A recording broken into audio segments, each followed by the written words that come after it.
Welcome back to part 13 of training muscle lengths. The upper back, sort of. Specifically the shoulder girdle muscles, traps, rhomboids, and levator scapulae. There's a lot of crossover between the muscles here, so we'll kind of jump around talking about those with similar functions. All of these muscles insert into the shoulder girdle, so we're not directly interested in the humerus here. Although you'll see some humerus action when we talk about shortened and lengthened positions, just because we're going to show you a lot of rowing variations. But don't get it twisted, these muscles do not act directly on the humerus. Technically, we could just show you a million different shrug variations, but that'd be stupid because we need those rowing variations for a lot of our other back musculature, which we'll talk about in the next video. So on the traps, we have a upper, middle, and lower portion. We don't technically call them heads, but you can call them whatever you want. Upper portion runs from the bottom base of the skull to the backside of the clavicle. It shares some function with the levator scapulae, which runs from the top 4 cervical vertebrae to the top middle portion of the scap. Some people don't like when I use the actual anatomical terms, so top middle it is.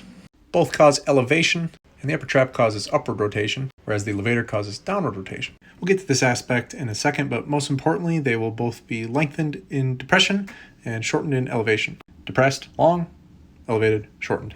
Next we have the middle trap and the rhomboids. Ironically, while these are actually totally separate muscles here, for the most part we treat them like they're the same.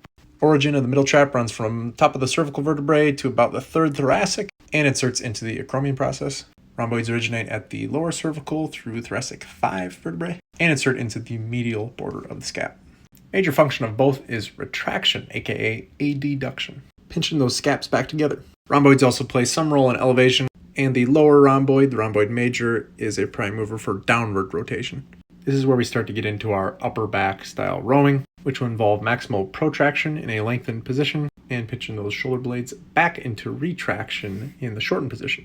In our last video talking about lat biased rows, you had that arm right against your side. So we have our arms a little bit more flared out or abducted to the sides in order to reduce that lat contribution. Because those rhomboids do also play a role in elevation, like we said, we'll sometimes see what's called a bat wing row, which is chest supported on an incline.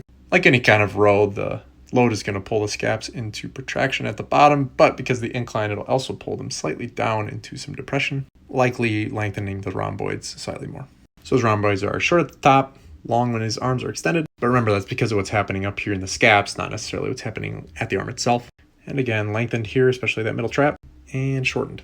Lower trap runs from the thoracic spine up to the spine of the scapula. Main function is depression and assists in upward rotation. Mainly interested in the depression functions. When the scaps are elevated, it's lengthened. When they are depressed, it is shortened. Lengthened with the elevation at the top of a pull-up or pull-down. Shortened when the scaps depress. Biggest takeaway from this video is to let your scaps move.